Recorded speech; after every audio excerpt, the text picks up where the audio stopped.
Muy buenas noches, bienvenidos a Desafinados, martes de 10 a 12 de la noche. Vamos a ir rápido al programa de hoy, que va a ser distinto a los demás, porque hemos tenido un diálogo con el doctor José Martocci de la Clínica Jurídica de Extensión Universitaria de la Universidad Nacional de La Plata, tan interesante que les reconozco.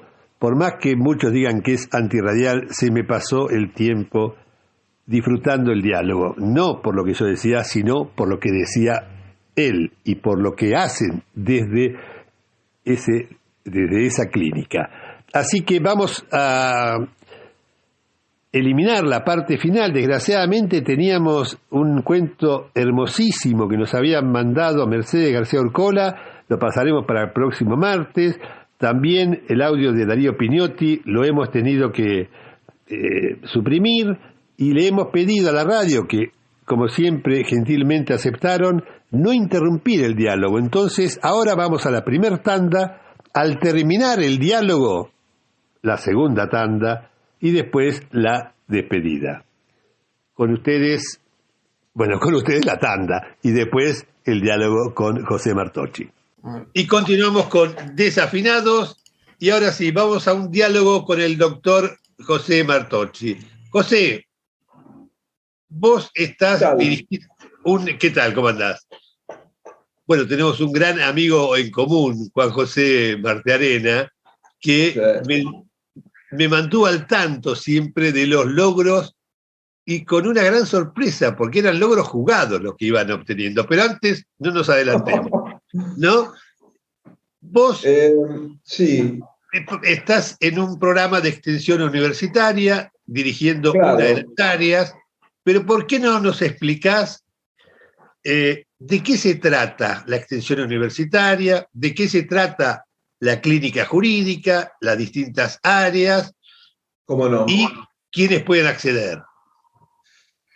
Mirá, antes que nada vamos a mandarle un saludo a nuestro querido amigo común, ¿no? Que ha sido gestor de nuestro encuentro, del encuentro de hoy, quiero decir. Una de las funciones que tiene la Universidad Pública Argentina es lo que conocemos como extensión. En verdad tiene tres funciones fundamentales. La primera es la investigación científica, la producción de conocimiento. La segunda es la función pedagógica, docente, esto es la transmisión.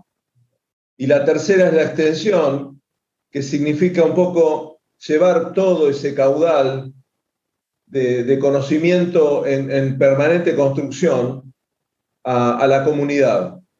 Sobre todo tratándose la Universidad Pública Argentina de un espacio construido, sostenido, con los impuestos de la sociedad, y sobre todo con los impuestos paradojalmente, de gente que probablemente no llegue a la universidad.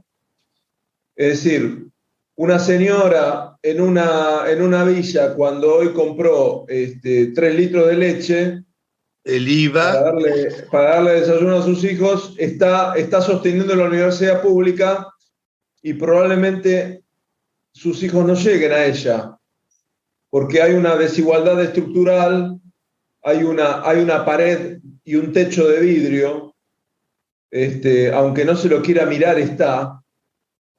Hay como un condicionamiento, Carloncho, en el lugar a donde a uno le toca vivir, a donde a uno le toca nacer, como si hubiese un destino ahí, ¿no? Inscripto. Vos nacés en una de las 4.000 villas que hay en la Argentina, y un poco tu camino está trazado. No, esto no es fatalidad. No, pero se puede desviar. Pero vamos a decir que las condiciones de existencia de mucha gente están cifradas desde el comienzo. Te hago una interrupción. Vos recién mencionabas que la persona que va a comprar la leche. Lo que muchos ignoran, y sobre todo ahora cuando se niegan a pagar impuestos, el aporte a la riqueza, es que el IVA, el impuesto al valor agregado, se lleva una gran porción de lo que ingresa en los sectores, sobre todo más vulnerables, Claro. mientras que ese porcentaje en los sectores más ricos es casi despreciable. Exactamente. Se llama regresión impositiva o regresión fiscal. Es un sistema impositivo muy regresivo. Los que menos tienen pagan más en relación con lo que les ingresa que los que más tienen. Pero bueno, digo, me parece importante señalar que la universidad se debe a la sociedad y esto intenta ser abastecido a través de lo que conocemos como políticas de extensión. Si agudizamos un poco más, si sofisticamos un poco más el argumento, en mi modo de ver, el conocimiento no solamente se genera dentro de la universidad, sino que el conocimiento también se genera afuera. Justamente el trabajo de extensión es un trabajo de frontera. Es el trabajo de la frontera que, vamos a decir, que une, no que separa, el adentro de la universidad del afuera. Y a mí me ha pasado montones de veces de ajustar mis argumentos, de conmover lo que creo que sé o lo que creo que conozco, conmoverlo con algo que me sucede en una asamblea barrial en una villa. Es decir, una pregunta de una persona conmueve perfectamente un cierto conocimiento que vos creés que tenés. Por ejemplo, esta fantasía o esta ilusión, vamos a darle más carácter terreno, esta ilusión que tiene el derecho de ser universal, esta ilusión que tienen los derechos humanos de ser universales, es decir, que le lleguen a todo el mundo. Esto es falso. Hay que saberlo, hay que aceptarlo y hay que entenderlo. Esto no sucede. La enunciación universal de los derechos humanos choca con un sistema económico que produce desigualdad, que produce ruina, segregación, explotación. Entonces, tenemos que trabajar con los derechos humanos teniendo en cuenta o sabiendo que es un discurso de dignidad, Carloncho, en un mundo profundamente indigno. Bueno, justamente... Es un discurso de igualdad en un mundo profundamente desigual. La vez pasada comentábamos una frase que se le atribuye a Marx, pero que es mal traducida, del prólogo a una reedición de Hegel. Viste que siempre se dice que Marx dijo que la religión es el opio de los pueblos. En realidad, en el prólogo ese, lo que dice es mucho más profundo. Dice que el derecho es un opiáceo aún más adormecedor que la religión. Claro. Y si vos ves, Claro. Nosotros, por ejemplo, tenemos derechos y garantías, ¿no? El capítulo de la Constitución. Las garantías, en realidad, serían el habeas corpus, el amparo, que son los que te permiten, ante la inminencia de un peligro, si es a la vida, el habeas corpus, si es a otro derecho, el amparo, poder ir a la justicia para que ese derecho efectivamente sea tomado en cuenta. Ahora, ¿quién concurre? ¿Quién tiene el conocimiento? ¿A dónde debe dirigirse? La gente ignora que hay un defensor ciudadano, un defensor del pueblo, defensorías federales o de provincia que también atienden, y la clínica de extensión, que vos dirigís un área, que también toma esos casos. Claro, claro. Bueno, a ver, primer comentario a lo que señalás de Carlos Marx. Es verdad eso. Marx era un escéptico de los derechos existentes en su momento, porque él advertía que eran derechos de una cierta alta burguesía. Esto también lo desarrolla en un texto célebre de él que se llama La cuestión judía. Pero bueno, él tenía esa mirada sospechosa, ¿no? Bueno, el pensamiento de Marx es una filosofía de la sospecha. En fin, primer punto. Segundo punto, cuando los derechos humanos fundamentales no llegan a la realidad de los sectores más vulnerados o en situación de vulnerabilidad, los derechos humanos ofrecen una herramienta que se llama garantía judicial. Es decir, cualquier persona puede acudir a un tribunal de justicia y reclamar por derechos fundamentales. Por ejemplo, yo conocí a Alejandra Benítez cuando ella vivía en una casilla de madera con piso de tierra que se inundaba constantemente, con sus cinco hijos en situación de desnutrición, sin servicios elementales como agua potable, como electricidad, como gas. Históricamente, el derecho argentino a eso le hubiese dado una respuesta parcial. Hubiese dicho, mirá, esto está amparado por el Estado, pero vos no podés acudir a un tribunal de justicia. Esto es una cuestión, es un resorte exclusivo de la política. Votá mejor. Votá dirigentes que contemplen que esa situación debe ser abordada.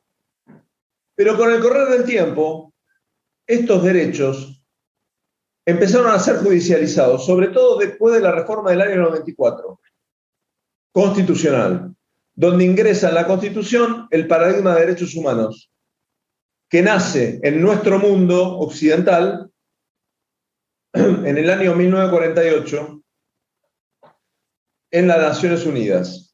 Declaración Universal de los Derechos Humanos. Ese es el Big Bang. Ahí explotan los derechos humanos. Llegan a nuestra Constitución en el año 94 con rango constitucional.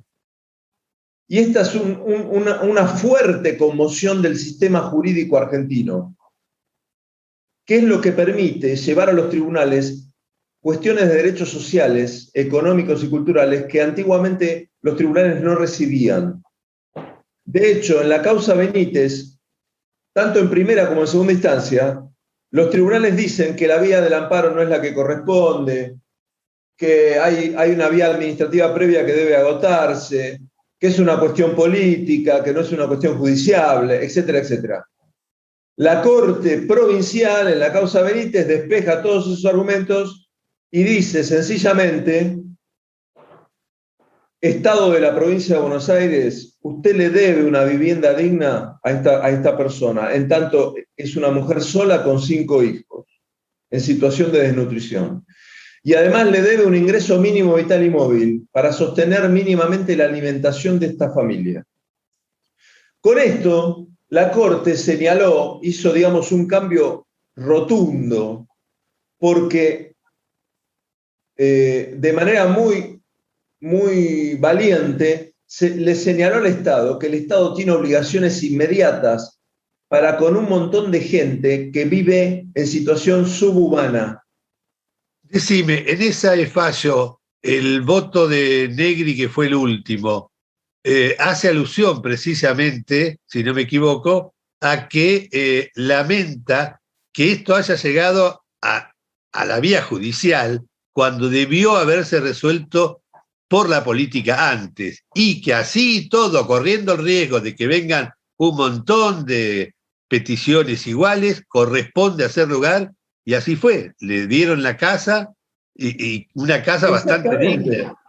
Exactamente, estás haciendo una lectura muy fina de la sentencia porque efectivamente la sentencia Benítez empieza con un voto de Negri, pero él retoma sobre el final, hace una especie de post-scriptum y dice: no sabemos lo que pueda disparar esto, pero esto está sucediendo porque el área política del Estado, que es aquella que accede democráticamente a su conducción, no está atendiendo realidades sociales que confrontan la vigencia efectiva de la Constitución. Tenemos una Constitución que asegura derechos fundamentales, esto es, una vida digna, Carloncho, para todo el mundo, condiciones materiales de vida digna, esto es, que todo el mundo pueda tener cierta tranquilidad material para poder elegir cómo quiere vivir. Esto es una obligación eminente que establece nuestra Constitución y sin embargo los gobiernos o el Estado olvida. Entonces, cuando el Estado olvida, hay un recurso judicial para hacerlo acordar de que está en deuda con los sectores más vulnerables. A mí me gusta a veces recordar un caso que vos lo debés conocer, Carloncho, se llama Niños de la Calle, un caso de la Corte Interamericana de Derechos Humanos. El caso llega a la Corte Interamericana porque la policía había asesinado a 5 niños en las calles de Guatemala. Había una verdadera limpieza. El gobierno había decretado una verdadera limpieza de pobreza en las calles porque querían fomentar el turismo. De pobreza y de indígenas también. Exacto. Entonces la policía mató a estos 5 pibitos. La Corte Interamericana dijo algo muy relevante. Dijo: el artículo 4 de la Convención Americana asegura el derecho a la vida. Es verdad. Esto es, que el Estado no mate y que los particulares no se maten entre sí. Perfecto. Pero además asegura el derecho a una vida digna, lo cual significa que el Estado está comprometido, está en deuda, debe asegurar condiciones materiales de vida. Es decir, hay una mirada positiva del derecho a la vida que significa asegurar la vida digna.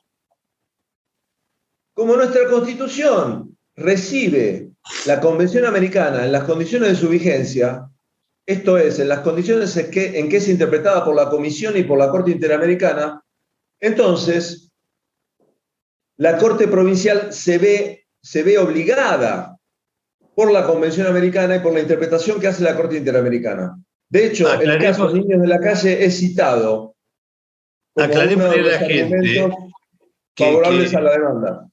Que en nuestro sistema jurídico, la Corte Interamericana en realidad es nuestro máximo tribunal. Exacto. No tiene poder coercitivo, pero sí sancionatorio económico y demás, y debe el Estado cumplir con las sentencias de la Corte Interamericana. Exactamente.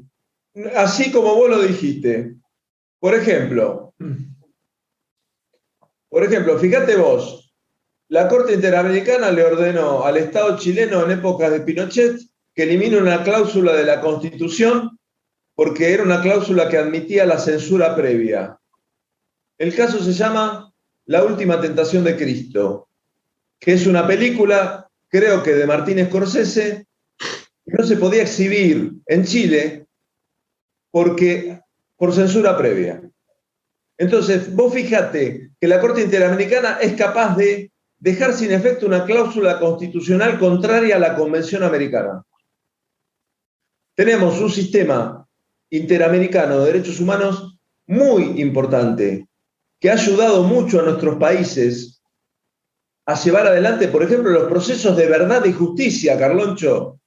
Bueno, sí, el caso de lo que se conoció y que se conoce como los juicios por la verdad, que no son en realidad juicios penales, son actuaciones administrativas a la espera de que algún día se derogasen las leyes de obediencia debida y punto final, como aconteció, que tuvo el doble efecto de difundir, porque eran públicos, lo que había ocurrido y juntar prueba para el día de mañana. Y eso fue en el caso, si no me equivoco, el caso Scaccheri, que lo dijo la Corte.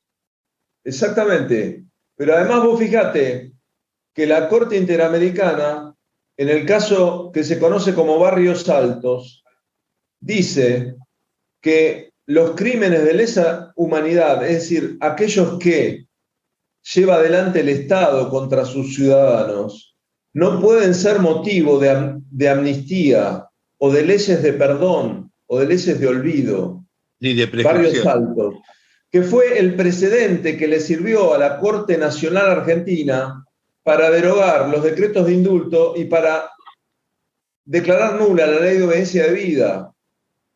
Entonces, el sistema interamericano ha sido un sistema muy, muy importante para consolidar nuestros sistemas democráticos y nuestras constituciones en nuestros países. Por supuesto que queda muchísimo por hacer, pero a mí me parece que los que nos están escuchando, Carloncho, es importante que sepan que la Constitución es una herramienta que pueden utilizar cotidianamente, pueden acudir a un tribunal para reclamar, por ejemplo, si no tienen agua potable. Claro, ahora el problema ahí es ante quién van, porque la gente desconoce ante quién Claro, tiene que ir para que eso, claro, y que es gratis, además, la claro. representación, ¿no? Acá tenemos un problema, porque no hay muchos espacios, vamos a decirlo. Y el defensor del pueblo de la provincia, lamentablemente, no litiga, o litiga muy excepcionalmente. La Defensoría del Pueblo de la provincia sería es un organismo muy importante y sería ideal que, por ejemplo, elija determinadas causas relevantes y las lleve adelante. A mí, no sé, en la clínica se nos ocurrió convocarlo al defensor. Todas las causas estructurales colectivas que tenemos, nosotros le pedimos al defensor del pueblo que venga y que nos ayude.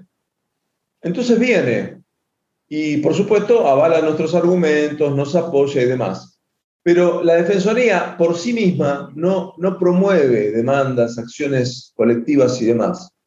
Luego están las defensorías pobres, Sí. de pobres, que, por ejemplo, en el ámbito penal provincial hay defensores de pobres públicos, gratuitos, algunos de ellos muy buenos, y luego en el foro civil están las defensorías de pobres y ausentes. Pero la verdad que no son espacios donde se litiguen los derechos sociales. Pero, por ejemplo, se puede decir que la Facultad de Derecho de La Plata, de la Universidad Pública, tiene más de 22 consultorios jurídicos gratuitos alrededor de La Plata, de la ciudad de La Plata, en las zonas más desfavorecidas, que atienden personas sin recursos en forma permanente. Por ejemplo, todas las cuestiones de familia que se suscitan en los barrios más desfavorecidos son recibidas por estos espacios de atención gratuita. Son más de 22. Y luego están las clínicas, pero las clínicas, si bien litigamos temas individuales, son temas individuales que nos parece que su resolución favorable pueden impactar sobre políticas públicas. Por ejemplo, yo te mandé una sentencia que se llama Parodi. Sí. Parodi Lorenzo. Lorenzo Parodi era un joven, junto con Flavia, Flavia con portadora de un síndrome de Down, y Lorenzo con cierto o matiz autista. Pero Ese los dos tema sabían. fue en los medios, en su momento, había Claro, aparecido, muy divulgado, que eran chicos que no habían terminado el secundario, pero les habían puesto en el título no homologable, ¿no? correcto, exactamente. Es decir, ellos con mucho esfuerzo, habían concluido su educación común, primaria y secundaria. Porque en general, al mundo de la discapacidad se la segrega, o bien se señala, mira, esta persona es ineducable, y entonces lo mandan a una escuela especial.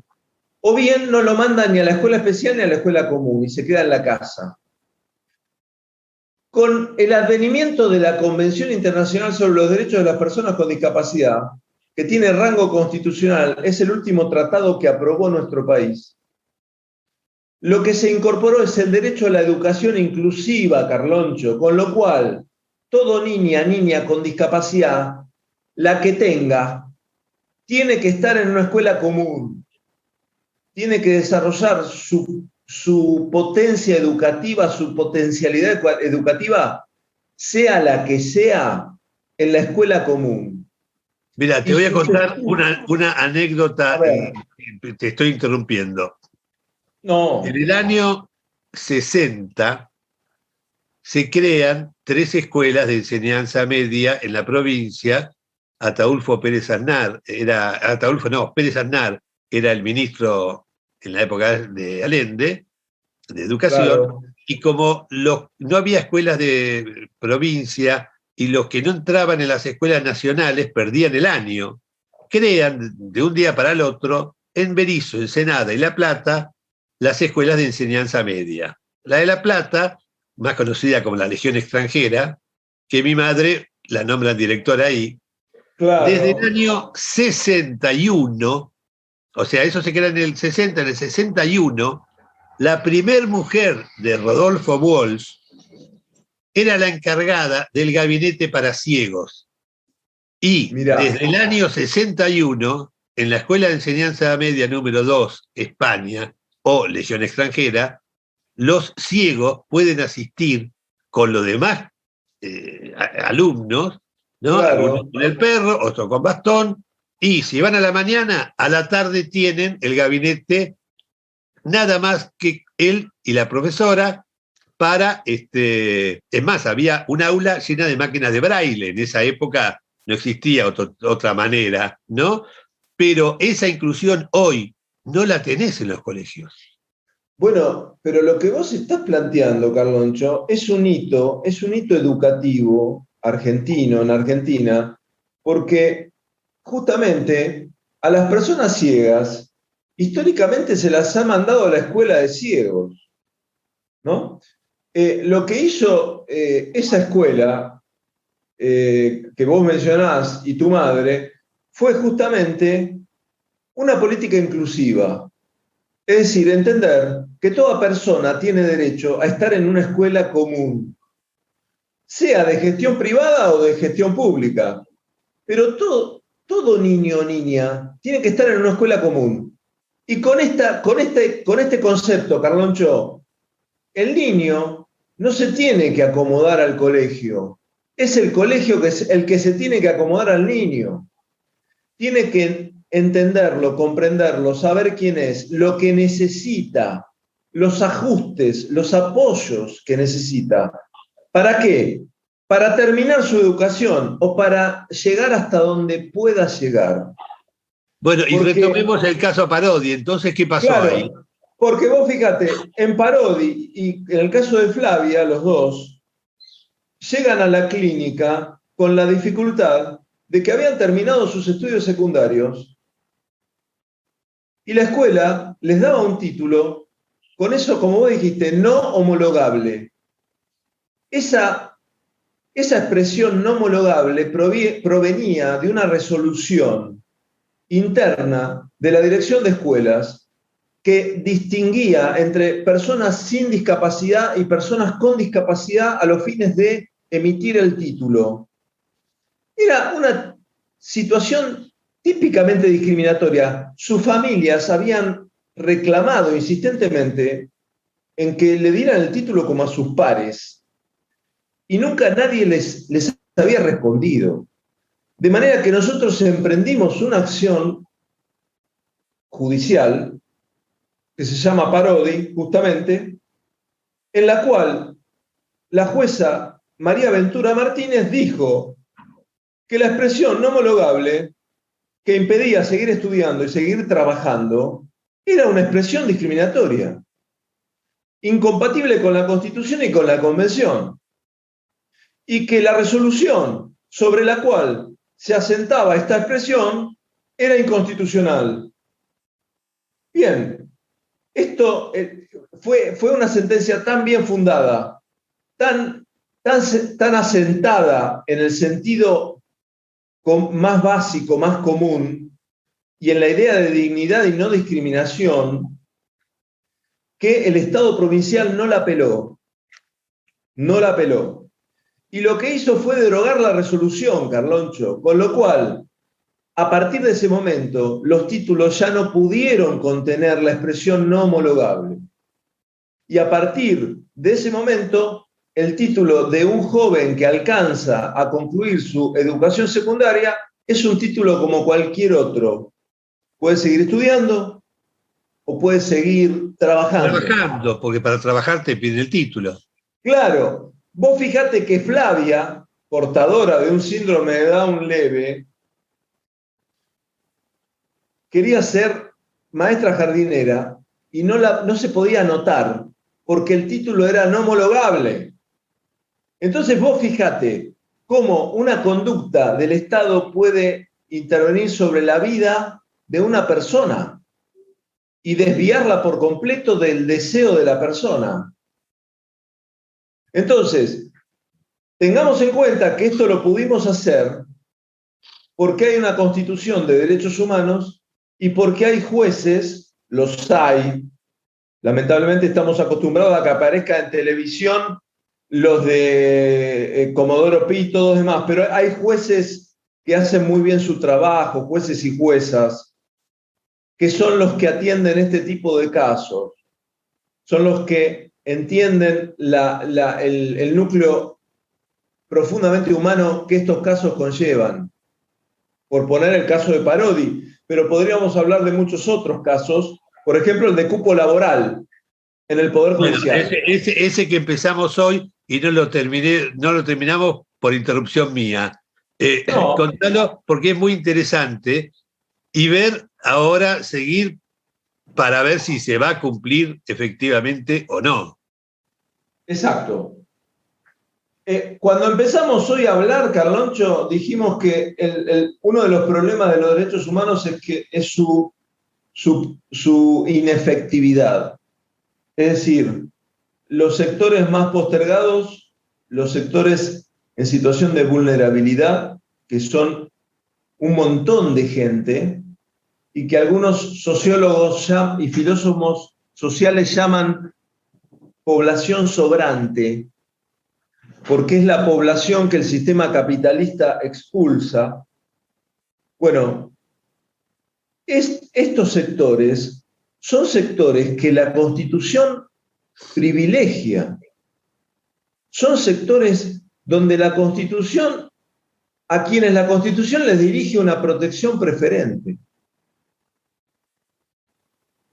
Dentro de esta protección preferente, la Constitución le dice al Estado provincial y nacional, mire, usted tiene que llevar adelante políticas afirmativas, políticas públicas para proteger, para traer a estos sectores a la Constitución, es decir, a la vida digna. Estas políticas públicas tienen muchas formas. Por ejemplo, la UH, la Asignación Universal por Hijo, es una política pública que justamente intentó atender la situación de indigencia de muchas familias argentinas, ¿no? Aún vigente. Una política prácticamente universal para ese sector. Pero también tenemos la política de cupos. La política de cupos significa que el Estado detecta que hay un grupo históricamente desigual, estructuralmente postergado, y establece un cupo para poder, por ejemplo, permitir que acceda a lugares que de otra manera no accedería. El caso del cupo y el mundo de la discapacidad es un ejemplo.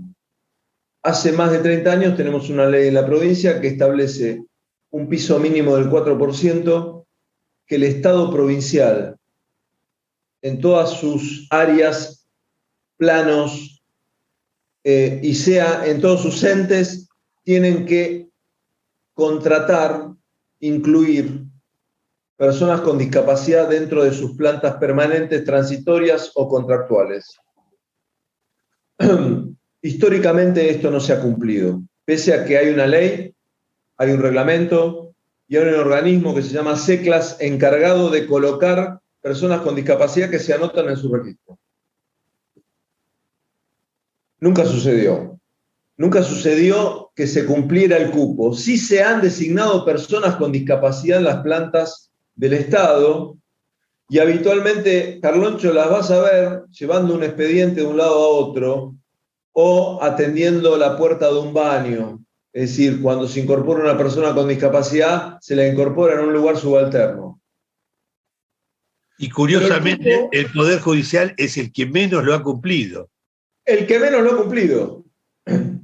Nosotros cuando empezamos el reclamo contra el Poder Judicial provincial, lo hicimos porque nos dimos cuenta que no lo cumplía y nos dimos cuenta que una sentencia que lo llevara a cumplirlo podría ser ejemplar para otros organismos públicos para llevar adelante el cupo. Entonces avanzamos, le reclamamos información al Poder Judicial, la Dirección de Personal nunca nos dio información, y cuando nos dio la información simplemente nos dijo que el cupo se cumplía. Bueno, No es esto cierto. era evidentemente falso, que el cupo no se cumplía, y quedó muy, muy claramente expuesto en el proceso judicial que tuvimos que abrir. La sentencia que vos leíste, como vos viste, dice que el cupo no se cumple y que esto está admitido por el propio Poder Judicial.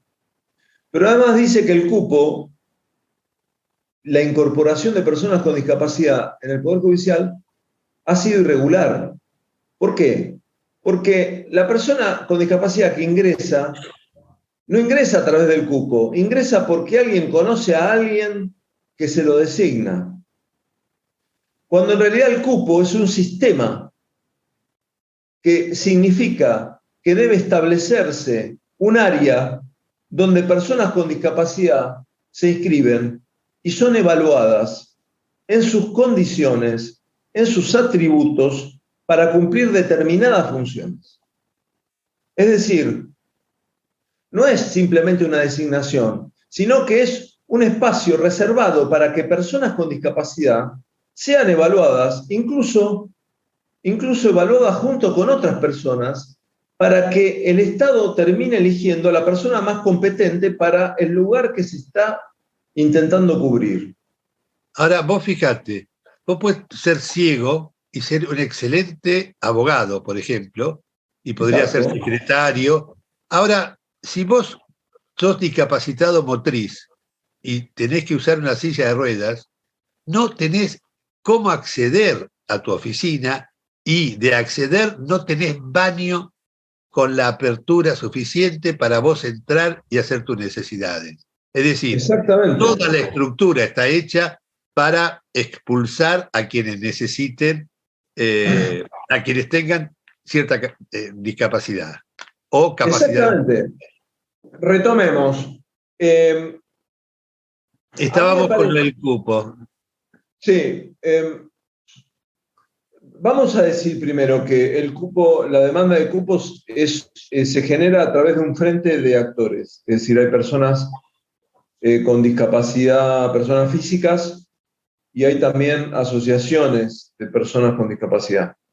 De manera que nos pareció importante juntar dentro del frente de reclamo a todo el poder representativo del colectivo posible, sobre todo para darle fuerza a la demanda, porque la demanda, una demanda frente al Poder Judicial debe tener argumentos y fundamentos, obviamente, y debe tener un encuadre jurídico constitucional, pero sobre todo debe acumular poder, porque, es decir, no puede ser una demanda impulsada por una sola persona.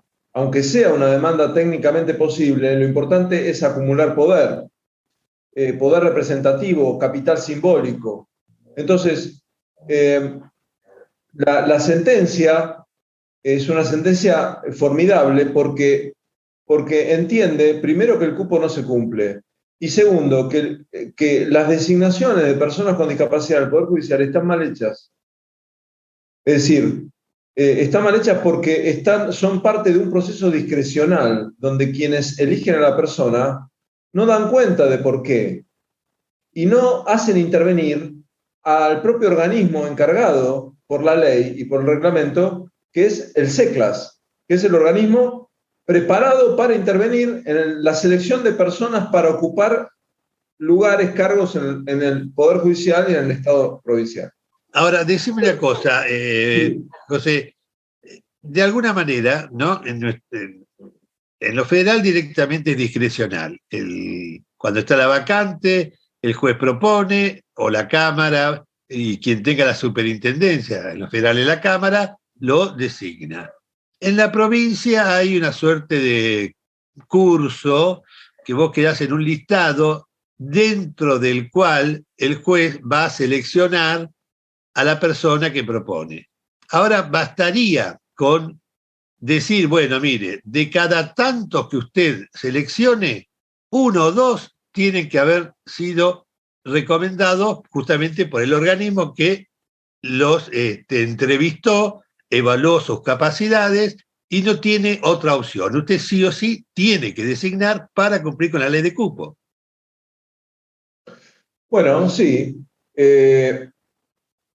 Actualmente hay una profunda discrecionalidad. Es decir, si bien hay un proceso de formación, no sé, un curso, luego los jueces designan a quien quieren. En realidad lo que significa el cupo es que el Poder Judicial va a tener que estar muy atento a que el 4% de su planta, de empleados permanentes, contratados, de su planta profesional, esto incluye la oficina pericial, por ejemplo, esto incluye también cargos jerárquicos de las cámaras, de los juzgados, de la corte, no aquellos cargos que son, digamos, designaciones fijadas por la Constitución, como un juez, pero sí todo el resto de los cargos debe estar contemplado el cupo, es decir, un 4% de esos cargos debe ser integrado con personas con discapacidad, que se anoten, que tengan un perfil adecuado al cargo que se debe integrar. De manera que el cupo debe estar conformado en forma permanente. Cuando hay una vacante, la dirección de personal de la provincia, del Poder Judicial, debe ver cómo está con el tema del cupo, porque si esa vacante puede nutrir el cupo, bueno, va a tener que nutrir el cupo. Y ahora, en ese sentido, ¿no tendría que el Poder Judicial ya modificar la estructura para el acceso tanto al edificio como para los baños aptos para discapacitados motrices? Claro, si vos querés entrar en el edificio de calle 13, el histórico, si una persona con silla de ruedas tiene que entrar, se le complica bastante. Hay una especie de escalera mecánica de uso muy complicado. Y que funciona pocas veces. Pocas veces. No hay rampas. Me han dicho que se puede entrar por el lado del garage. Fíjate vos, ¿no? Siempre para cumplir con estos derechos de la discapacidad, siempre hay como lugares subalternos, ¿no? Bueno, no podés entrar por la puerta principal, tenés que entrar por el garage, ¿no? Sí. Con toda la carga simbólica que eso tiene. Y hacer tus necesidades fisiológicas antes de venir a trabajar, porque claro, acá con silla de ruedas no vas a poder entrar. Exactamente. En la corte hay alguna gente con discapacidad, motriz sobre todo, trabajando. ¿Sabés qué se necesita, Carloncho? Que la cultura institucional vaya incorporando la idea de que es muy importante la diversidad. Porque el valor que trae la discapacidad para mejorar el mundo es que la diversidad es un valor positivo. Bueno, en materia de cupos, también de cupo, por ejemplo, personas transgénero o travestis, tampoco se cumple a pesar de que está contemplado. Bueno, una maestra travesti no la van a nombrar jamás. Bueno, pero esperá que te cuento. Que te estoy dando el pie, justamente. Tenemos una ley, efectivamente, que establece el cupo trans en todo el estado de la provincia de Buenos Aires. Durante 4 años no sucedió nada, sobre fines del año 19 se reglamentó. Y luego se creó una comisión, alguien dijo por ahí que cuando querés que algo no pase, tenés que... Perón fue. No, claro, pero... Si querés que no funcione, hace una comisión. Bueno, pero bien, el punto es que en el mes de diciembre pasado, un grupo de personas trans, con el patrocinio de la clínica, presentaron un reclamo a la Corte y a la dirección de personal de la Corte para que avance con la implementación del cupo trans. Creo que es un 1% mínimo que el Poder Judicial debe incorporar. Yo lo que quiero decir, Carloncho, es que el Poder Judicial cuenta con personal y estructura para llevar esto adelante como corresponde. Pero no lo ha querido hacer, tanto en materia trans como en materia de discapacidad y como una materia que te incorporo ahora, Carloncho, que es la cuestión de género. Más o menos sabemos lo que significa la noción de techo de cristal. No todos. Hubo un juez que esta semana salió viralizado, claro, que le preguntaron qué era techo de cristal y empezó a hacer un montón de zaraza, sí, y no supo decir qué era. Sí, un sofista de la vieja escuela, ¿no? Lo vi, increíble. Bueno, simplemente el techo de cristal es un fenómeno por el cual se advierte que en las estructuras burocráticas modernas, a medida que se avanza en cargos de mayor relevancia, jerarquía y mejor pagos, la mujer empieza a ralear y empieza a preponderar el hombre. Esto sucede en el Poder Judicial de la provincia de manera muy clara.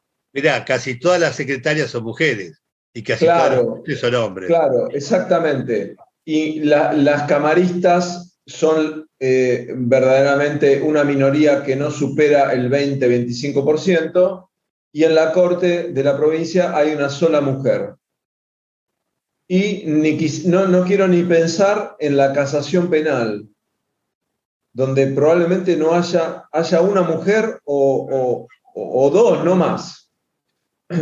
Es decir, el sistema patriarcal, que es sencillamente el sistema de dominación masculina sobre el mundo, sobre las cosas del mundo y sobre las personas del mundo, el sistema patriarcal hace que en el Poder Judicial haya muy buenas juezas que les cueste llegar a camaristas mucho más que a un varón, probablemente con menores papeles o credenciales o competencia o idoneidad. Entonces, lo que estamos proponiendo ya formalmente, a través de un reclamo presentado en el Poder Ejecutivo Provincial, en la Legislatura Provincial, en el Consejo de la Magistratura y en la Presidencia de la Suprema Corte Provincial, estamos diciendo que la provincia debe ir paulatinamente hacia una situación de equidad de género en sus planteles judiciales. Es decir, debe haber tantas juezas como jueces en primera instancia, en cámaras, en casación y en la Corte Provincial.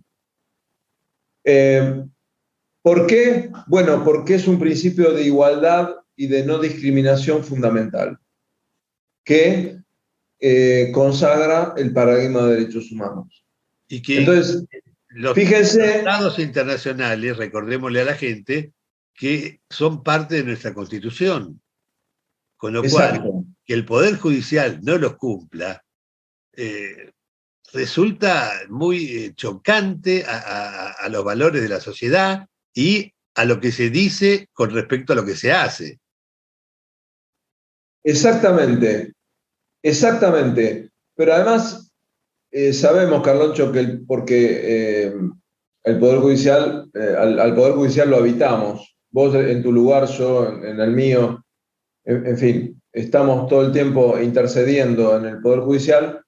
Es un poder bastante cerrado, se retroalimenta. Cuando se habla de familia judicial, se está diciendo que, bueno, que hay como una reproducción de ciertas estirpes, ¿no? Ciertos nombres, ciertos apellidos, que es muy poco permeable a la diferencia, a las diversidades. Esto sin dejar de decir que hay mucha gente no solo preparada, sino honesta, trabajadora, que quiere hacer las cosas bien, ¿no? Pero hablamos del Poder Judicial como una institución más allá de las personas, ¿no? Todos estos elementos que venimos hablando de cupo, impuestos por ley, yo creo que son políticas que van a mejorar sustancialmente al Poder Judicial. Sin ninguna duda. Y no solo al Poder Judicial, en la educación, en todos los ámbitos, el cupo debe cumplirse.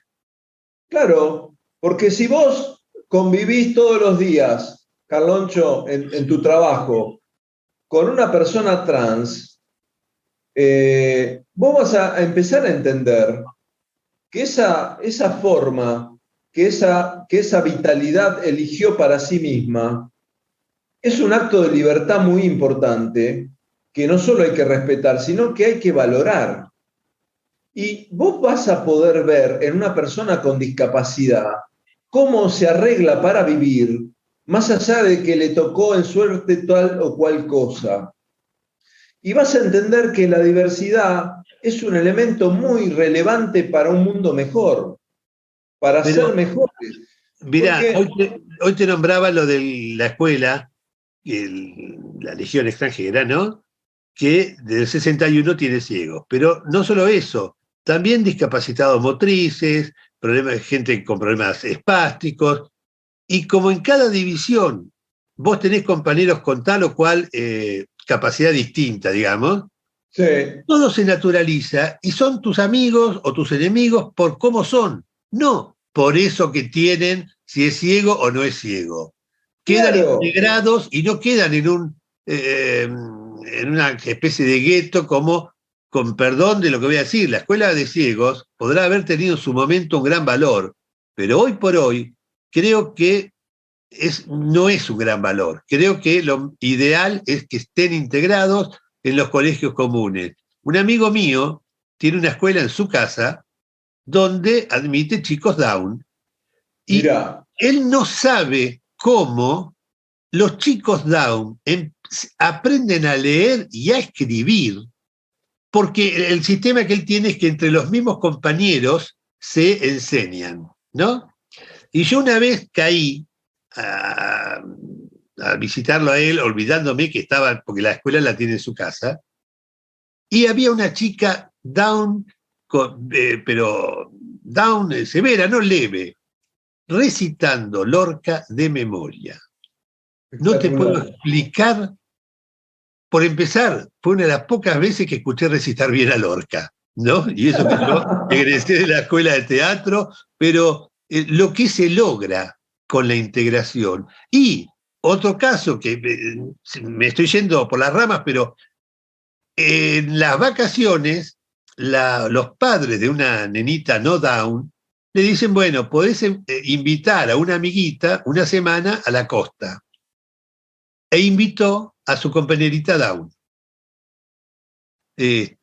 Todo eso te genera una integración social, te genera el valorizar, el respetar, el integrar, y no el ocultar, el tapar, el que quede en situación de desamparo económico. Es muy, muy positivo y sin embargo no se logra ni en el Poder Judicial, vos no tenés maestros que le falten un brazo o una pierna.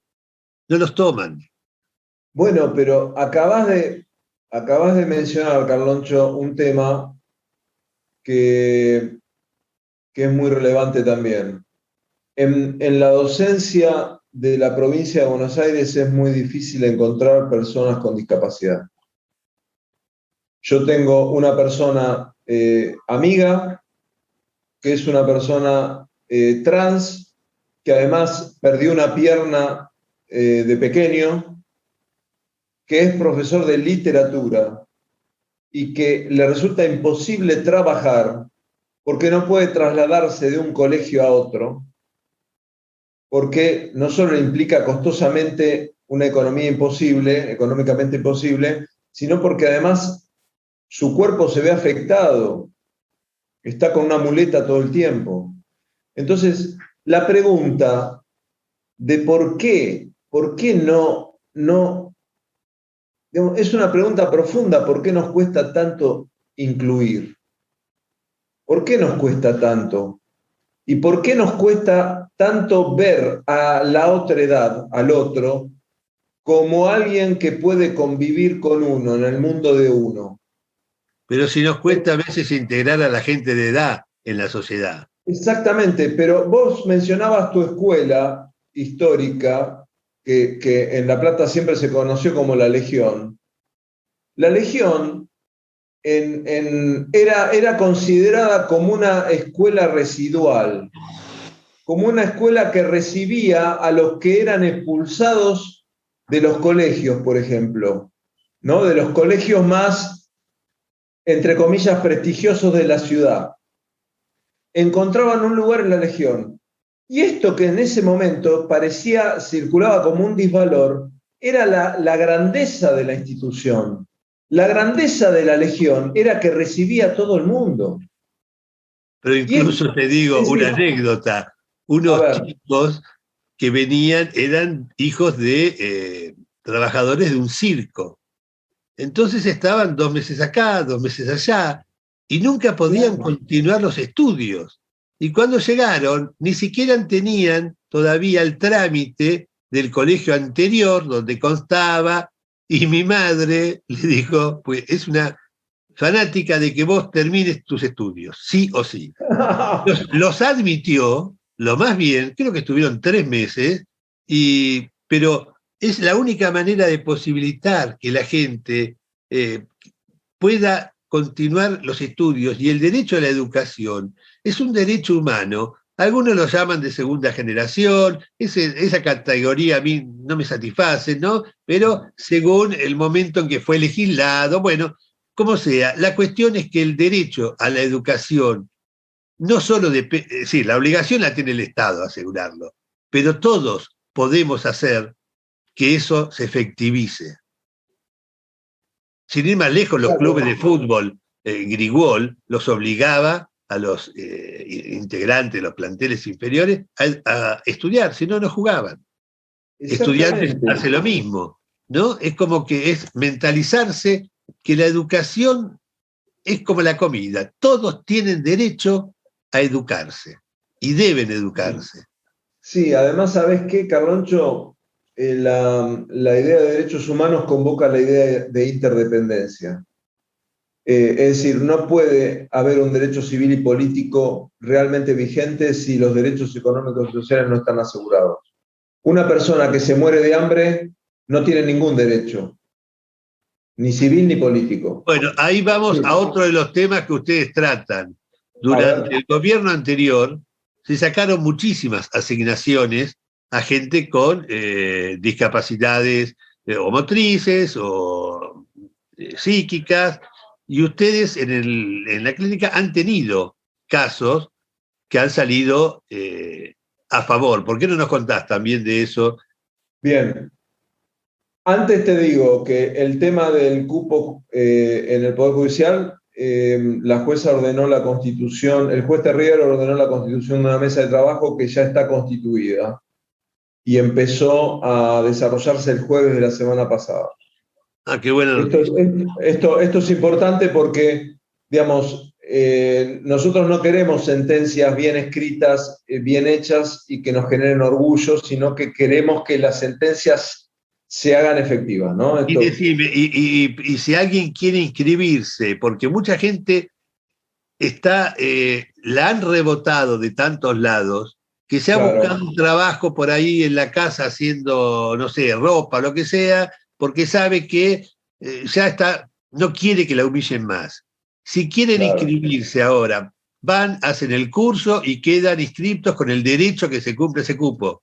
La persona con discapacidad que quiera trabajar en el Poder Judicial ya tiene vigente un registro abierto en la Dirección de Personal de la Suprema Corte, un registro abierto donde tiene que mencionar que tiene una discapacidad, indicar cuál es, y ahí le van a señalar qué tiene que adjuntar. Imagino que el certificado de discapacidad, el número de documento, en fin, y algunas cosas más. Sí, los títulos que tenga, si tiene título universitario. exactamente, ya se abrió un registro de personas con discapacidad con voluntad de trabajar en el Poder Judicial, ingresando por el cupo laboral para personas con discapacidad. Así que eso ya te lo respondo de esa manera. Eso es muy bueno. Bueno, pero vos fíjate, vos hablás de un tema que tiene que ver con la seguridad social.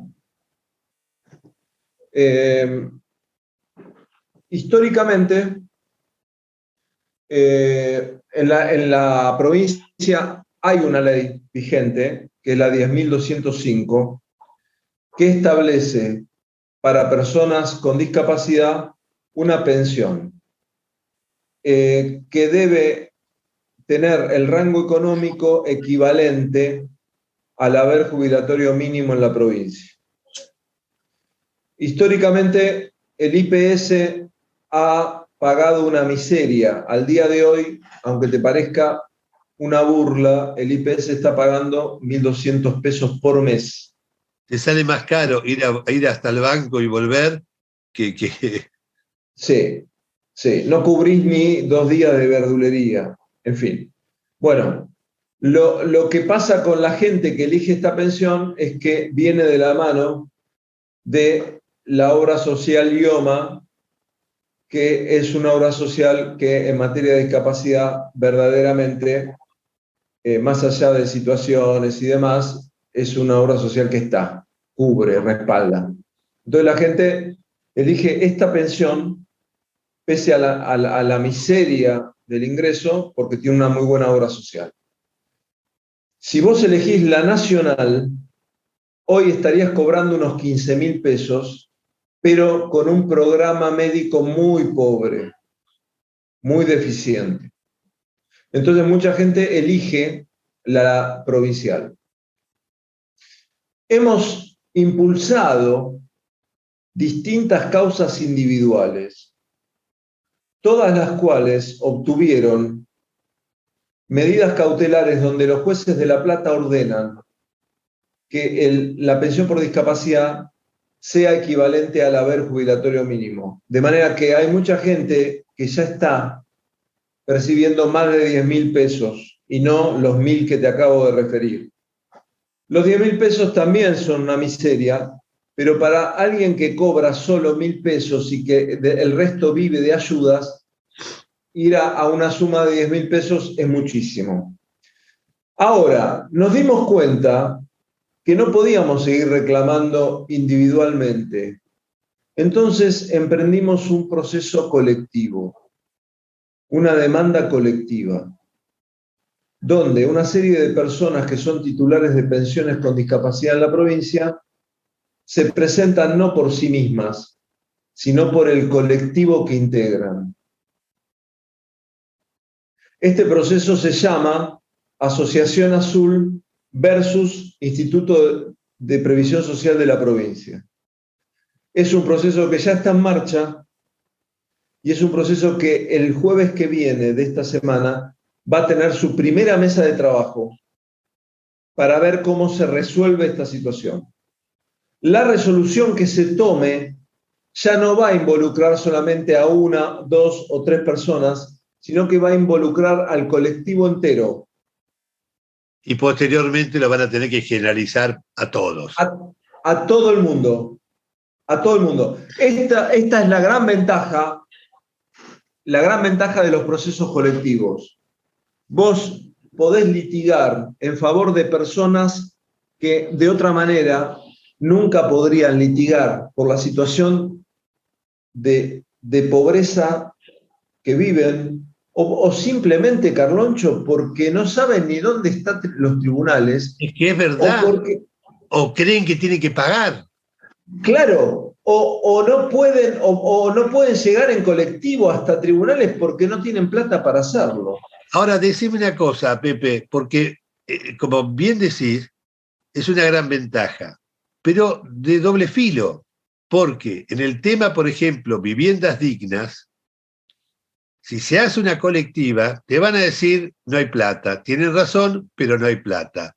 Con lo cual, si no hay una reforma tributaria que permita obtener los fondos para que todos tengan la vivienda digna, queda en una norma, en una aspiración que jamás se va a cumplir. Sin embargo, ustedes también tienen un caso de un asentamiento. ¿Por qué no nos contás cómo fue eso? Claro, bueno, hiciste una introducción perfecta, porque cuando uno litiga un caso individual, aún siendo un caso complejo como lo fue Benítez, vos sabés que en algún momento llegás a un resultado. Alejandra Benítez hoy vive, después te mando las fotos. La tengo y la difundí a varios amigos. Bueno. Y vos ves lo que era la casilla de madera que parecía un obrador de una obra en construcción, a la Claro. casa que tiene ahora y el interior de la casa, ¿Vos con viste? electrodomésticos, sofá, todas las... No es una casa fabulosa, pero es una casa digna que le permite que además esa persona también, que no se había pedido, también le dan la pensión. Bien, exactamente. Pero además, a medida que sus hijos crecieron, Alejandra pudo salir a trabajar como empleada doméstica, de manera que pudo nutrir de alguna manera el piso que tiene con el salario mínimo vital. A veces tiene trabajo, a veces no, pero el salario mínimo vital lo tiene siempre, una especie de renta básica. Viste que en los países europeos a veces manejan la idea de renta básica, es decir, todo el mundo tiene un piso económico que recibe del Estado, ¿no? ¿No? Bien. Esto es una especie de piso. Y Alejandra, de a poquito, junto con sus hijos, fueron remodelando la casa, la pintaron, la mantienen. Bueno, eso es una casa digna. Y además te permite integrarte socialmente. Claro. No es lo mismo invitar a un amiguito a una choza que invitar a un amiguito a una casa digna. Exacto. Vos sabés que los hijos de Alejandra Benítez, cuando vivían en esa casilla, en ese obrador, a veces no podían ir a la escuela porque había llovido y no tenían calzado, Carloncho. No se animaban a ir descalzos. Entonces, hay que entender que la exclusión social extrema es una exclusión de la vida, es una expulsión de la vida. Es decir, una vida sin derechos es una vida desnuda, como dice Agamben. Y aclarémosle una vez más a la gente que esa persona que recibe esa asignación, gran parte de ella se va en impuestos, en el impuesto al valor agregado. Con lo cual, ese discurso de que no pagan impuestos y son choripaneros, no es cierto. Son los que más pagan en proporción. Son los que más pagan en proporción. Exactamente, vos lo dijiste. Ahora, la gran pregunta, Carloncho, es cómo se puede abordar el problema de vivienda digna cuando se trata de 120 familias, por ejemplo. Que es el caso que llegó a la clínica hace unos 4 años de 120 familias viviendo debajo de columnas de alta tensión. Después te mando la foto, Carloncho. Por favor. Columnas de alta tensión en casillas miserables, sin agua potable, sin electricidad, con casillas que se habían quemado y había muerto gente y demás. Aclarémosle a la gente que las columnas de alta tensión te generan problemas de salud por las radiaciones magnéticas incluso que tienen. Claro, si vos pones un destornillador de esos que miden, son testers eléctricos, si yo he entrado en las casillas, si vos lo pones cerca del techo, por ejemplo, dice que hay electricidad, cosa que en tu casa no pasaría. Es decir, están viviendo en situación de peligro extremo. Entonces la pregunta era, ¿qué hacemos con esto?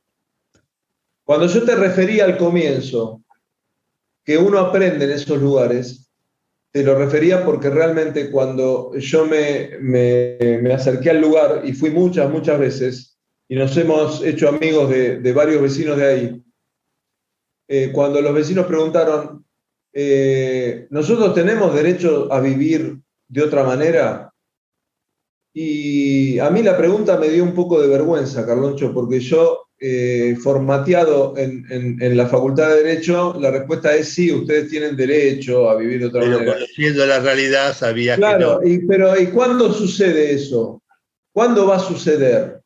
Si siempre estamos de crisis económica en crisis económica, de ajuste en ajuste, y esta gente siempre está en la misma situación o peor. Entonces, ahí vos haces como un acto de humildad y resignificás el derecho, no para descartarlo, sino para entender el derecho como un fenómeno comunitario, colectivo, y como algo que requiere mucho trabajo. Es decir, esta gente le dio al derecho a la vivienda digna un nuevo contenido, una nueva experiencia que dice que se puede litigar el derecho a la vivienda para muchas familias con un buen horizonte de cumplimiento. Esas familias viven ahí, pero ya se está construyendo a 50 metros de donde viven una nueva urbanización, producto de una mesa de trabajo que ya lleva 2 años y medio. La provincia, alarmada de la manera en que esta gente vive, sobre todo por el nivel de exposición a la tensión eléctrica y a la miseria también, pero a la tensión eléctrica, encontró un terreno en el Instituto de la Vivienda, propiedad del Instituto de la Vivienda, a unos 50 metros. Y hace 1 año y medio que ya está terminado el proyecto, luego te lo mando, para la construcción de este barrio, con un crédito del Banco Mundial que se acaba de aprobar. Primero lo iba a hacer la provincia, luego la provincia no tenía plata, luego apareció un crédito del Banco Mundial y se va a hacer con un crédito del Banco Ahora, Mundial. el logro de ese trabajo que están haciendo es realmente formidable, Pepe. Realmente formidable. Bueno, esto es, digamos, el derecho, Carloncho querido, es la política por otros medios. Es decir, cuando uno tiene un corazón político en el sentido de ser sensible a la desigualdad social, al sufrimiento humano y demás, finalmente la política tiene este gran contenido. Bueno, yo creo que tenemos que saber, quienes trabajamos con el derecho, que el derecho tiene mucho para decir sobre eso. Ahora Pero dice, hay que intervenir, hay que hacerlo, hay que trabajar. vos recién mencionabas que el Instituto de la Vivienda tenía el predio. Ahora se da una cosa curiosa. El Instituto de la Vivienda ha construido incluso el barrio para los empleados en terrenos que no pertenecen al dominio privado del Estado, sino al dominio público. Con lo cual, no han podido escriturar, no sé ahora ahí, pero acá cerca de mi casa, hace 40 años se construyó un barrio y recién el año pasado se logró escriturar. Y en la medida que vos no escriturás, las consecuencias que trae, no solo en las sucesiones, sino en las ocupaciones que te hacen, en que al no ser tuyo del todo, no terminás de arreglarlo, modificarlo, y es tan elemental el pasar del dominio público al privado, ese terreno, y enseguida escriturarlo, y que se termine de perfeccionar tu dominio. El título. El título, ¿qué te parece? Y sin embargo, no sé si es desidia o falta de políticas, porque en las elecciones, vos fíjate qué curioso, nunca preguntamos, el tema más importante creo es el hambre. Y nunca preguntamos, usted piensa, porque el hambre no es un terremoto ni un maremoto, no es producto de la naturaleza, es una decisión política o una falta de decisión política. Y creo que lo que deberíamos, en primer, el ABC para un candidato es responder si tiene o no un proyecto concreto, no la voluntad, un proyecto concreto en tema hambre, vivienda, escuelas. Exactamente, porque Carloncho, vos estás tirando un tema que me hizo pensar automáticamente en el problema de los derechos humanos y el mercado. Justamente los derechos humanos no pueden depender del mercado, deben depender del Estado, porque el mercado distribuye los bienes de manera desigual. Si vos dependés del mercado para tener derecho a la salud, no la vas a tener. Sobre todo cuando tu ingreso no supera el mínimo vital y móvil Bueno, o estás debajo de la línea de pobreza. ayer te comenté un caso tremendo que te mandé una breve reconto de la historia, de una mujer que tuvo una CB, que está postrada en una cama, que el PAMI le dio un kinesiólogo, un enfermero, una cama, un colchón y unos pañales, tantos por mes. Ahora, hace una semana, la llamaron y le dije, por teléfono, y le dijeron que le sacan todo en una semana. Bueno, ahí está justamente implicado el principio de no regresividad, ¿no? Cuando se alcanza un nivel de protección, en este caso en materia de salud y de vida, el Estado no puede retroceder ese nivel de protección. De manera que ahí hay una acción de amparo, te diría, de resultado altamente favorable. Pero lo que te decía, el mercado, incluso hay autores de filosofía política que justamente sostienen esto. Los derechos humanos son un núcleo de dignidad que no están sujetos ni al mercado ni a las mayorías políticas. Es decir, hay un núcleo de dignidad, pero lo que me parecía importante fijar como idea es que cuando el paradigma de derechos humanos señala que es el Estado el principal obligado de asegurar la efectividad de los derechos fundamentales, está diciendo que solamente el Estado lo puede hacer. Es decir, el mercado por sí solo, en su movimiento regido por el interés y por el egoísmo, no va a ser capaz de, en relación con mucha gente, asegurar, por ejemplo, una vivienda digna.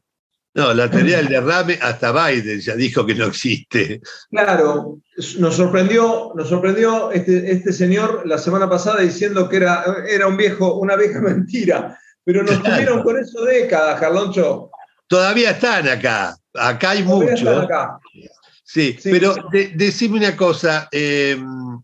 Ahora se me fue con esta. No, hablando de vivienda, lo que yo quería mencionar puntualmente es que el Estado es quien debe desarrollar planes de vivienda para todos aquellos sectores que no pueden acceder por su propia economía, por su propio trabajo. Es decir, lo ideal sería que todo el mundo tenga un trabajo que le haga posible acceder a la vivienda.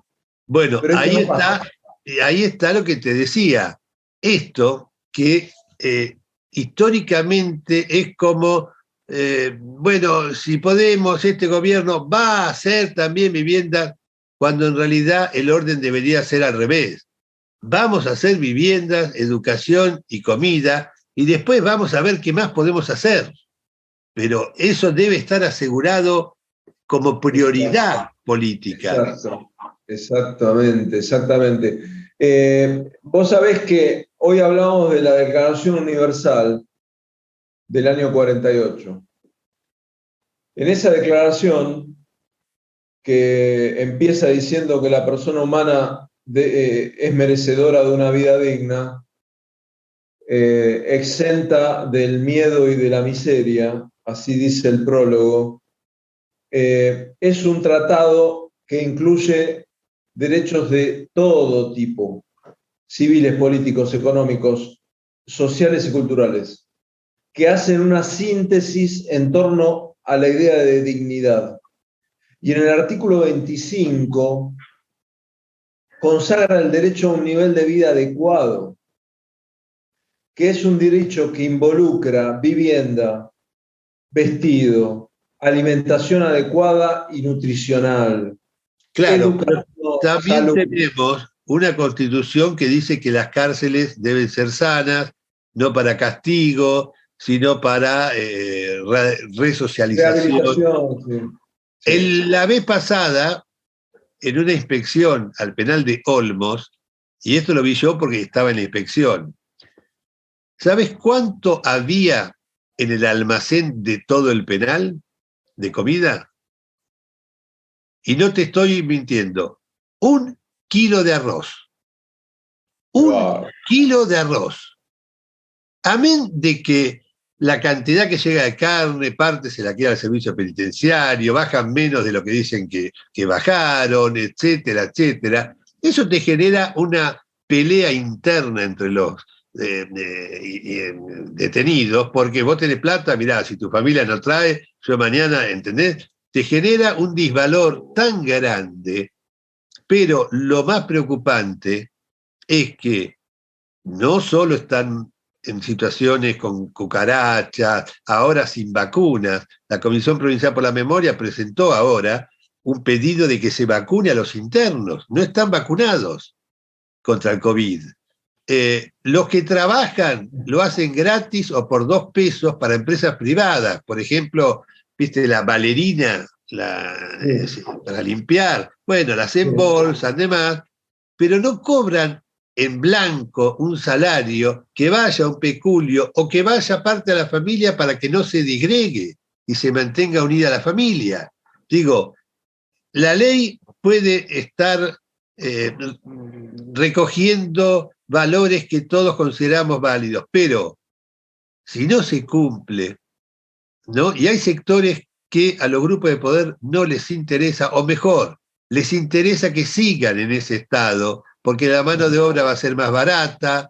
Ahora, con esto de la pandemia y el trabajo por Zoom, vía Internet, vamos a tener el día de mañana el problema de la precarización laboral, con falta de algunos sindicatos y con la facilidad de echarte o ponerte el precio que quieran. Sí. Me atrevería incluso a agregar que la gente detenida en situación de encierro no solo no le interesa a la clase política, sino que no le interesa a gran parte de la sociedad.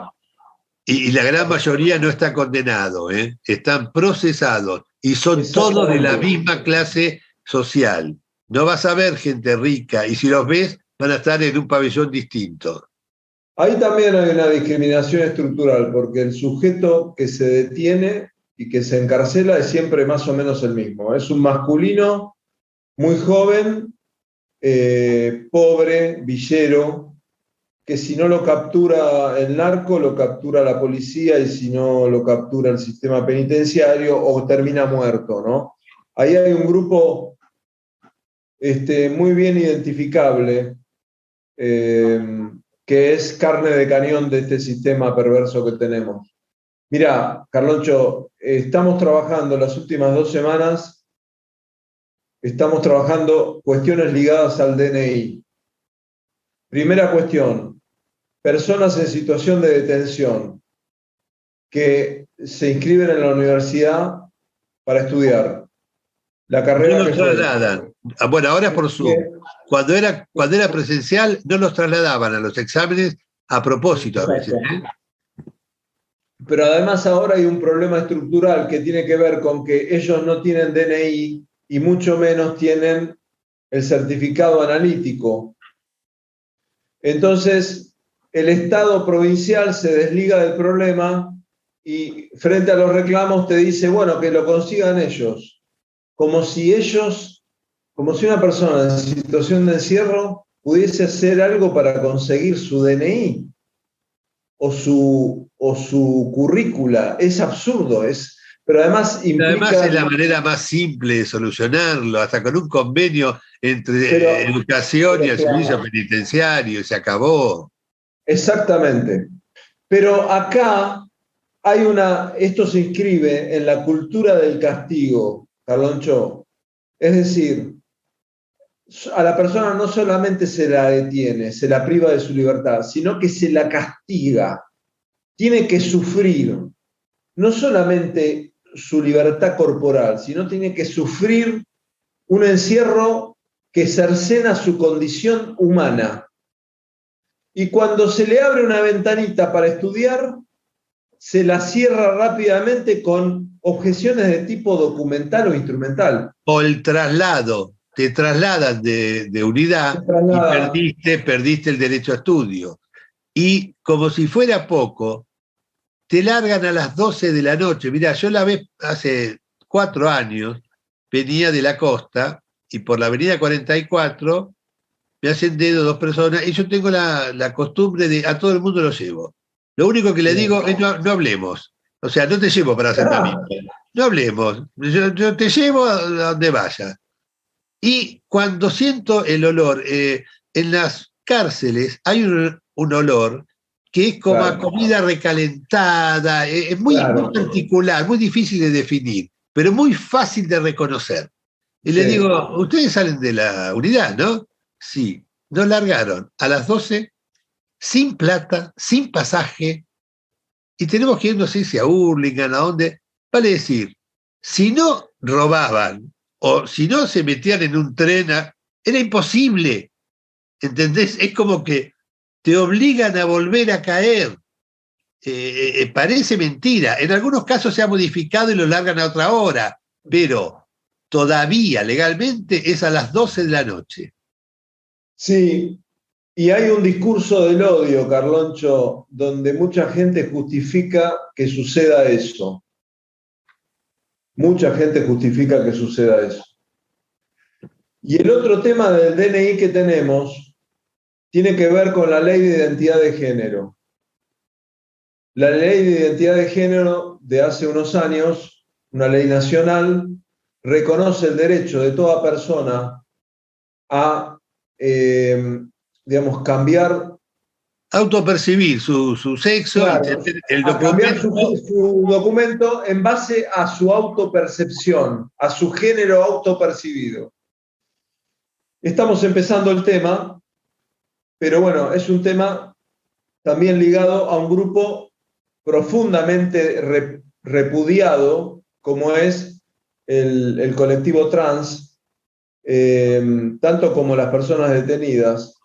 Y ahí estamos haciendo, digamos, las primeras elaboraciones acerca de cómo avanzar con Nadie esto. los acepta trabajando, ni de maestro, entonces es como que los empujan o a la prostitución o a la venta de droga, porque la sociedad misma no les da cabida, no les da para microemprendimientos, qué sé yo, del que quieran, hacer ropa, peluquería, lo que se te ocurra. Y además muchas veces tienen que ir a votar a la mesa que tienen el documento que figuran como varón y son mujer, o al revés, y toda la fila los mira, no con compasión diciendo, pero qué sistema de mierda, ¿cómo? Sino cagándose de risa. Mirá, ¿entendés? Va cambiando. Es una situación vejatoria. Y te agrego algo, Carloncho, tienen un promedio de vida que no supera los 35 años. Exacto. Decime. Es muy recomendable un documental hermoso que se llama Mocha. Es un documental que habla de una escuela pública, hoy que hablamos tanto de educación, una escuela pública que está en Ciudad de Buenos Aires y que fue fundada por el colectivo trans y en época de Cristina Kirchner fue reconocida por el Ministerio de Educación. Y es conocido como el Mocha, en homenaje a Mocha Celis, que fue una prostituta trans asesinada por la policía y que nunca aprendió a leer y a escribir. Bueno, ahora está el caso de Nahuel. del chico que no aparece. Y para ir redondeando, ¿podrías explicar claramente, bueno, todo lo que has explicado fue muy claro, pero ¿a dónde pueden dirigirse quienes tengan necesidades de cualquiera de las que hemos nombrado u otras que sean derechos humanos que no están, que no los pueden hacer valer?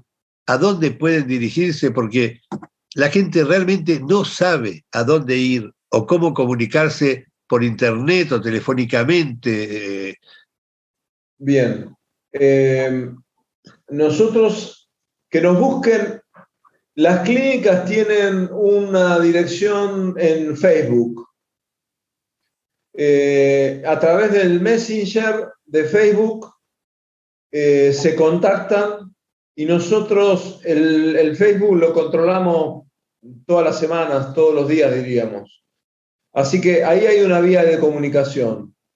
También están en la página de la Facultad de Derecho, están los distintos consultorios jurídicos gratuitos. Eso es lo que te quería también, las áreas, ¿no? Pues tengo entendido que son 8 áreas: derecho al consumidor, derecho ambiental, derechos humanos, claro, a vos a cargo, derecho de acceso a la información pública, derecho social, que está a cargo de Juan Orsini, a quien aprecio mucho, hábitat, interés público, digo, hay distintas áreas donde hay profesores y estudiantes que están también trabajando.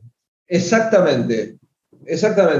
El sistema de clínicas contempla el ingreso de estudiantes sobre el final de la carrera y quien quiera participar habiéndose graduado hace un año o 2 años, graduados recientes. Hasta los 4 años pueden. También lo pueden hacer, claramente.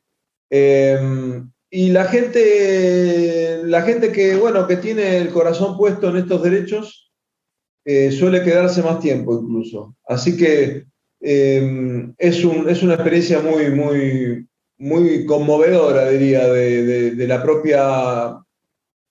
propia subjetividad.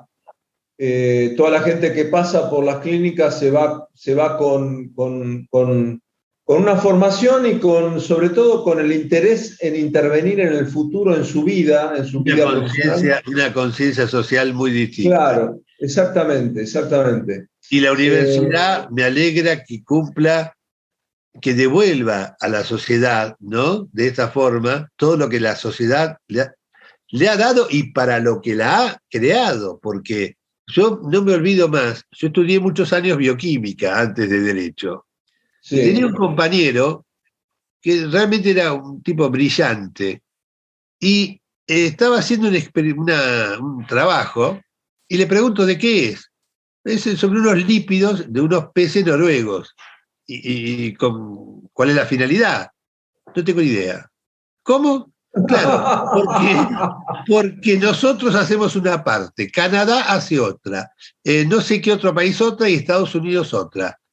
No. Estados Unidos después junta esas 4 investigaciones y cuando salga publicada en la revista nos vamos a enterar de qué diablos estábamos trabajando.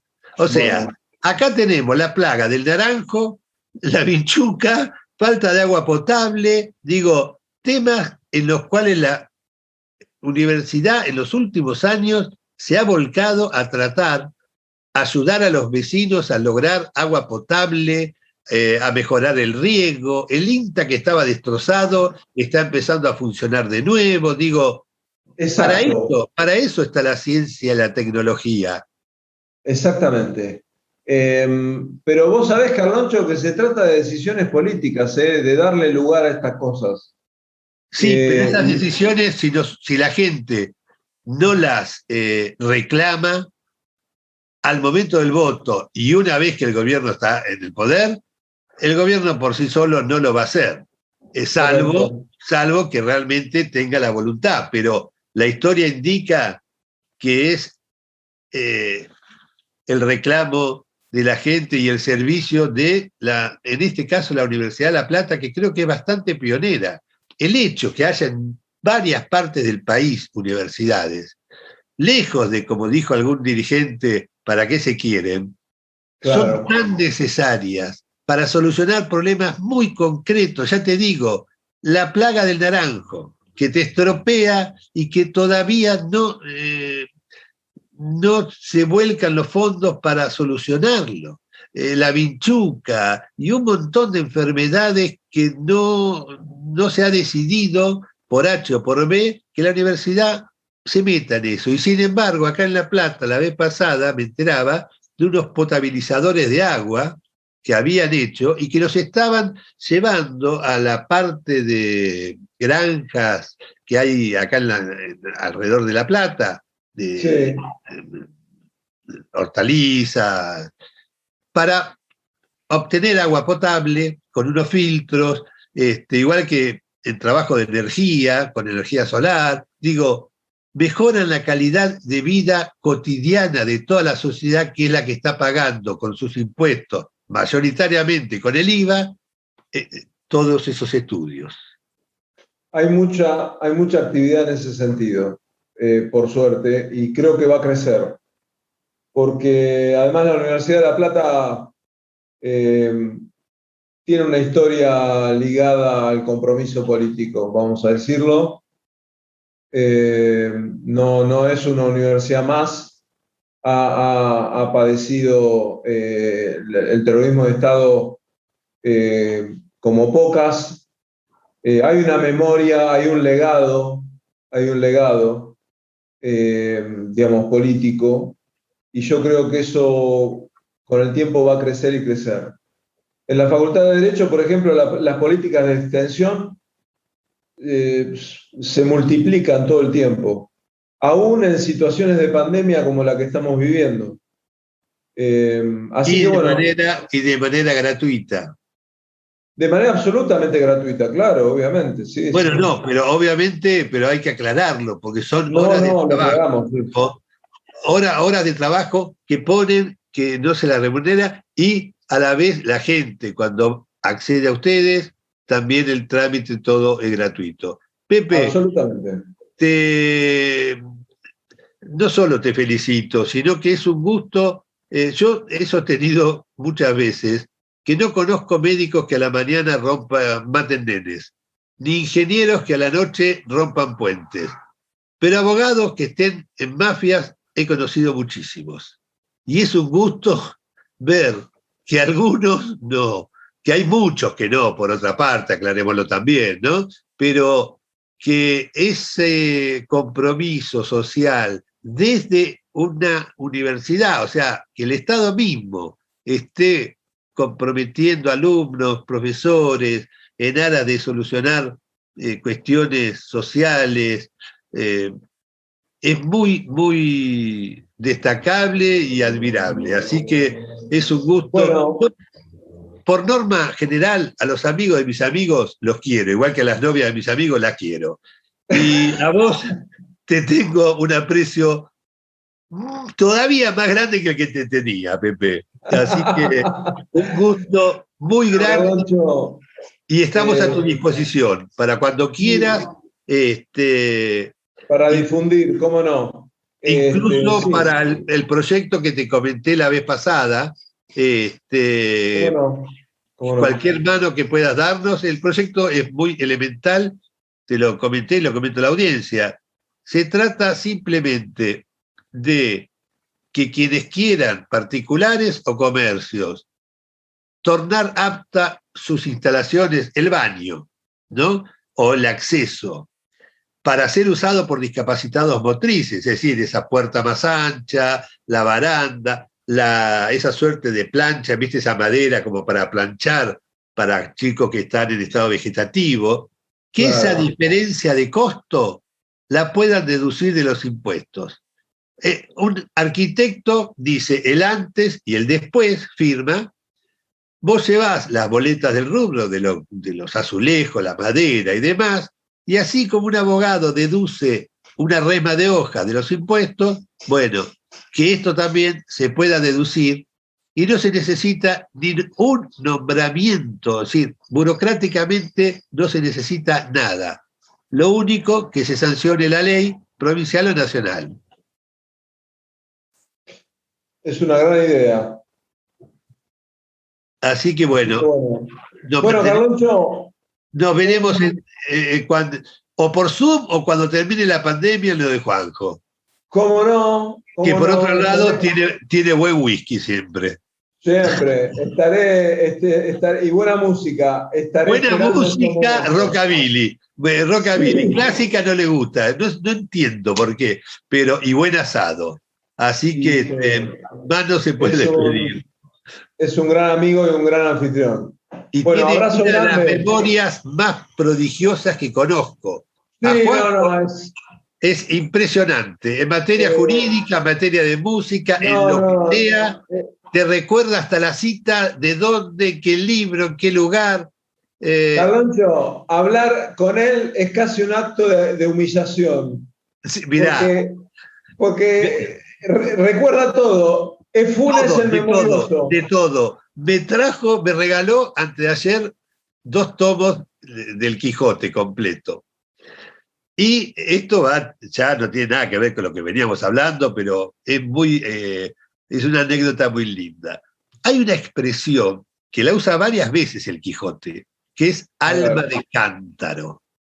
Si yo te digo, alma de cántaro, vos en principio creés que es hasta un elogio.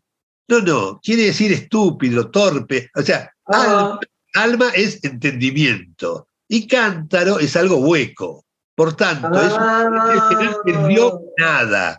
Con lo cual, para algunas personas que son pretenciosas, es lindo usarlo y decirle alma de cántaro, como diciendo claro, idiota. Además, el que lo recibe piensa que lo está haciendo. Que es un elogio, ¿entendés? Entonces, a algunos pretenciosos que quieren saberlo todo, es lindo decirle alma de cántaro. Bueno, Pepe, realmente ha sido un gusto muy grande y estoy seguro que quienes han escuchado tienen elementos tanto para comprometerse en lo que sea, porque no necesariamente en la universidad, en clubes barriales, en su propia familia, a nivel humano, y también elementos para saber dónde peticionar y qué peticionar. Estamos a tu disposición cuando quieras, Pepe. Bueno, un abrazo grande. Un orgullo, ¿eh? Adiós, Pepe. Hasta luego. Pepe Martocci, esto es Desafinados, martes de 10 a 12 de la noche. Bueno, y antes de despedirnos, quiero compartir un audio que hice para el programa Universidad Deportiva que conduce Damián Zárate, que cada 15 días voy a repetir sobre derechos humanos y deportes. Cuando hablamos de derechos humanos, hay una clasificación que a mí no me gusta, pero es así, en derechos de primera, de segunda o de tercera generación, que se relaciona con cronológicamente cuando fueron plasmados en leyes. Entonces, los de primera generación se refieren al derecho a la vida, a la propiedad, incluso a derechos civiles como al voto, a la asociación. Los de segunda generación se relacionan con el derecho a la educación, a la salud, a la vivienda digna, y finalmente los de tercera generación se relacionan con el medio ambiente, la paz. Bueno, de los 2 primeros tipos de generaciones es que vamos a tratar de vincularlos con el deporte. La historia es muy rica en muchos aspectos. Aclaremos que el que esté legislado, por ejemplo, el derecho a la vivienda digna o al trabajo, no implica que vos obtengas el trabajo o una vivienda digna. ¿Sabés qué? Viste que se le atribuye a Marx la expresión la religión es el opio de los pueblos. Bueno, es incorrecta esa traducción. La expresión que usó Marx en el prólogo a una reedición del libro de Hegel, Introducción al Derecho. Hegel era anterior a Marx, pero en una reedición Marx hace un prólogo, y lo que dice, escucha bien porque es muy interesante, es que el derecho es más adormecedor que la religión. Efectivamente, si estamos luchando por el derecho a una vivienda digna, por ejemplo, y bueno, finalmente obtenemos que se plasme en la legislación, nos desmoviliza y ya está. Pero no, si paralelamente no hay una ley que logre obtener los fondos para eso, nunca se va a obtener en la realidad para todos una vivienda digna. Bueno, esto es una digregación. A lo que apunto es que tanto en los de primera y segunda generación, en la relación con el deporte, tenemos algunos hechos maravillosos. Por ejemplo, el Corinthians, el equipo brasilero, durante la dictadura militar brasilera, con Sócrates a la cabeza, que generaron lo que se dio en llamar la democracia Corinthians. Pedían por la democracia. De hecho, cuando Lula estuvo preso, desplegaron la bandera Lula libre, y vos sabés que en el 2012 ellos dejan de usar en la camiseta las estrellas de los campeonatos ganados, porque lo que dicen es: no nos importan los campeonatos, nos importan los valores que el Corinthians representa. Sin embargo, en el 2019 salieron en noviembre con estrellas en las camisetas, pero eran la estrella de David. A los 81 años de lo que se dio en llamar la Noche de los Cristales Rotos, que fue el comienzo de la represión masiva en la Alemania nazista y en Austria contra la colectividad judía, ellos pusieron en la camiseta la estrella de David y en las butacas, en cada una estrella de David, tomando ese tremendo hecho como sufrido por toda la humanidad y no por una sola colectividad o por un grupo de personas. No, eso nos pertenece a todos como dolor. Muy en relación con la novela de Hemingway, Por quien doblan las campanas, que tiene el prólogo maravilloso de John Donne, que en definitiva lo que dice es que todos somos parte de la humanidad y por tanto la muerte de cualquiera nos disminuye, por ese mero hecho, por estar ligados a la humanidad. En la Argentina, por ejemplo, vos sabés que el rugby tiene más de 130 desaparecidos, a pesar de ser un deporte minoritario respecto a otros. Es el que más desaparecidos tiene, no en proporción, sino como número total. Y el Club La Plata, Rugby Club, de acá, de esta ciudad, tiene más de 20, o aproximadamente 20, y el club jamás hizo nada, salvo hace muy poco, una placa, pero nunca los reivindicó, nunca los mencionó, nunca nada. Pero, durante muchos años, hubo un equipo que ganaba los Seven de verano de Mar del Plata, en Camet, varios años seguidos. Y hace muy poco, uno de los entrenadores, Manuel García Munitis, me contaba que cuando dirigió a la primera en el Seven de verano, dará 3, 4 años, las distintas jugadas le ponía el nombre de alguno de los desaparecidos de ese equipo ganador de los Seven de verano. Con lo cual estaba generando en la memoria, el recuerdo, una acción muy positiva. Bueno, esos temas los vamos a desarrollar después respecto a la primera generación de derechos humanos. Los de la segunda, tenemos también acá en La Plata, mirá qué curioso, ejemplos muy notables. El primero comienza con Timoteo Grigol, cuando les exige, claro, vos pensás que de los jugadores que de las divisiones inferiores, ¿cuántos van a vivir de ese deporte? Muy pocos. Por tanto, él les exigía continuar con los estudios, si no, no jugaban. Y ya en las divisiones superiores que tenían sueldo, si vos te comprabas un auto antes que un departamento, no jugabas.